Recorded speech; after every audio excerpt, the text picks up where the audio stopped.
Hi friends, मी Deepali kitchen स्वादमध्ये आपल्या सर्वांचे पुन्हा एकदा खूप खूप खूप मनपूर्वक स्वागत आहे। तर आज आपण बनवणार आहोत म्हणजे मेथीची भाजी, तीही बारीक मेथीची भाजी। तर तुम्हाला मी बोलले मेथीची भाजी म्हणल्यावर नेहमी आपण मार्केटमधून आणतो ती भाजी वाटली असेल, पण मार्केटमध्ये ही दुसऱ्या प्रकारची भाजी मिळते मेथीची, तीही बारीक मेथीची। तर आता तुम्ही पाहू शकता ही बारीक मेथीची भाजी कशी आहे। ही आहे बारीक मेथीची भाजी। तर आपण पाहू शकता ही मेथीची जुडी केवढी आहे। तर काही लोक ही मेथीची जुडी बघून तुम्हाला जरा आश्चर्य वाटत असेल, गावच्या साईडला अशा पद्धतीची बारीक मेथीची भाजी मिळत नाही, तर ही मुंबई साईडला मिळते। म्हणूनच मी ठरवलं की बारीक मेथीची भाजी आपल्या चॅनलवरती अपलोड करावी। तर ही आता भाजी मी सर्वात अगोदर साफ करून घेते। साफ करायचं म्हणजे काय, ह्याच्यामध्ये थोडासा काही कचरा असेल तो साईडला काढायचा।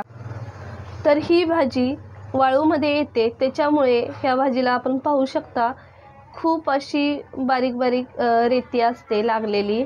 तर ही भाजी खाताना आपल्याला कचकच लागू नये, म्हणजेच रेती लागू नये, त्याच्यासाठी ही भाजी आपण थोडीशी अशाच पद्धतीने थोडी साफ करून धुवू शकता किंवा बारीक कट करून ही धुवू शकता। स्वच्छ पाण्याने 3 ते 4 पाण्याने आपण ही भाजी धुवून घ्यायची आहे, त्याच्यानंतरच बनवायची आहे। नाहीतर बनवल्यानंतर त्या भाजीमध्ये आपल्याला अशी कचकच लागते। तर आता ही भाजी मी कट करून स्वच्छ पाण्याने धुवून घेते, म्हणजेच हे भाजीचं मूळ आहे ना ते आपण कट करून टाकायचं आहे। थोडंसंच कट करायचं आहे, जास्त नाही। तर इथे तुम्ही पाहू शकता ही भाजी मी 4 पाण्याने धुवून घेतलेली आहे, म्हणजे 4 वेळा स्वच्छ पाण्याने धुवून घेतलेली आहे। जितके वेळा ह्याच्यामधील रेती निघेल तितके वेळा आपण ही भाजी धुवायची आहे, जोपर्यंत ह्याच्यामधली पूर्ण रेती निघत नाही तोपर्यंत शक्यतो आपल्याला 4 ते 5 वेळा ही धुवावी लागेल। तर ही भाजीचे जे मुळं असतात त्याला भरपूर अशी रेती असते, तर ती आपण काढून घ्यायची आहे। तर आता आपण पाहूया कशा पद्धतीने ही भाजी बनवायची। भाजी बनवण्यासाठी इथे मी पॅनमध्ये 2 पळी तेल ॲड केलेलं आहे। इथे 2 कांदे आणि 5-6 मिरच्या घेतलेल्या आहेत कट करून। आता तेलामध्ये 5 ते 7 मिनिटं आपण ही कांदा आणि मिरची परतून घेऊया।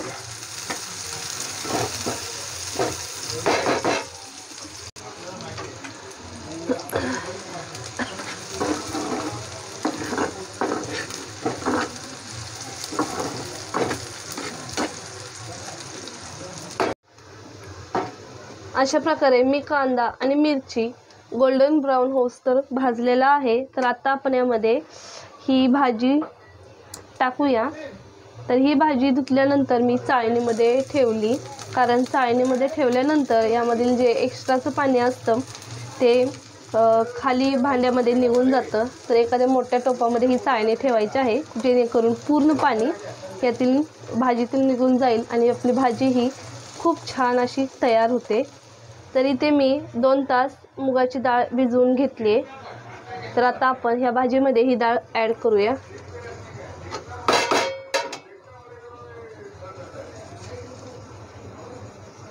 अर्धा वाटी डाळ आहे।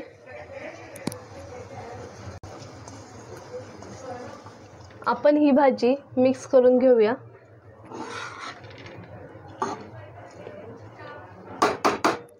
त्याचबरोबर हे ओलं खोबरं घेतले अर्धा वाटी मिक्सरला बारीक करून, तर हे आपण ह्यामध्ये ॲड करूया।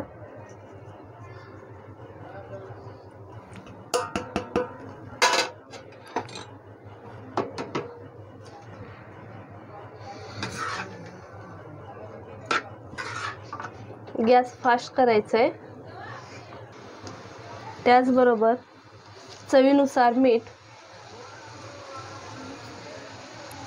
या भाजीमध्ये ओल्या खोबऱ्याचा वापर केल्यामुळे ही भाजी भाकरीबरोबर खाण्यासाठी भन्नाट अशी लागते।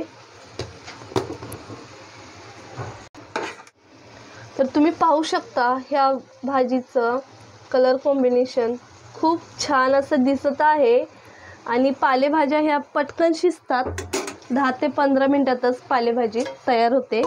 तर आता ही भाजी मी झाकण करून ठेवते। तर मला तुम्हा सर्वांना एक सांगायचं आहे, तर मी आपल्या यूट्यूब चॅनलवरती भाज्यांची रेसिपी ही अपलोड करत असते, पण काही लोकांच्या मनात येत असेल तर भाज्यांच्या साध्या सोप्या रेसिपी कशी काय अपलोड करते.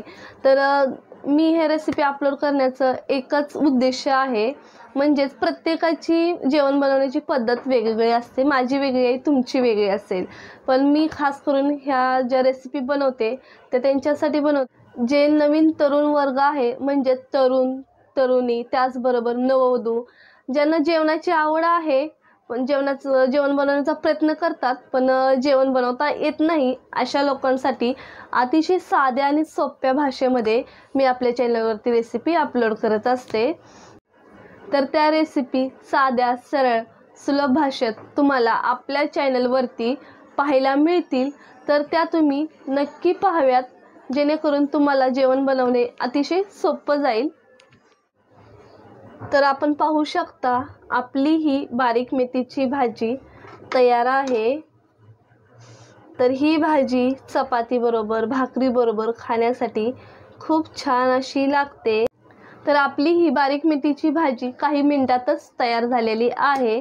अशाच पद्धतीच्या साध्या सरळ भाषेत भाज्यांच्या रेसिपी तुम्हाला आपल्या चॅनलवरती पाहायला आवडत असतील तर कमेंट्सद्वारे मला नक्की कळवा, म्हणजेच जेणेकरून मी तुमच्यासाठी एक भाज्यांची सिरीज चालू करीन. तर आता सध्याला हिवाळा चालू आहे, म्हणजेच थंडीचे दिवस आहेत. तर थंडीच्या दिवसात मार्केटमध्ये भरपूर प्रमाणात पालेभाज्या येतात आणि त्या पालेभाज्या खाणे आपल्यासाठी म्हणजे गरजेचं आहे आणि आपल्या शरीरासाठी पौष्टिक आहेत. तर आत्ता मी तुमच्यासाठी जास्तीत जास्त पालेभाज्याच्या रेसिपी आपल्या चॅनलवरती अपलोड करणार आहे. तर आज तुम्ही वेळात वेळ काढून आपली ही आजची रेसिपी पाहिल्याबद्दल आपल्या सर्वांचे खूप खूप आभार. पुन्हा भेटूया अशाच एका नवीन रेसिपी बरोबर. Bye bye.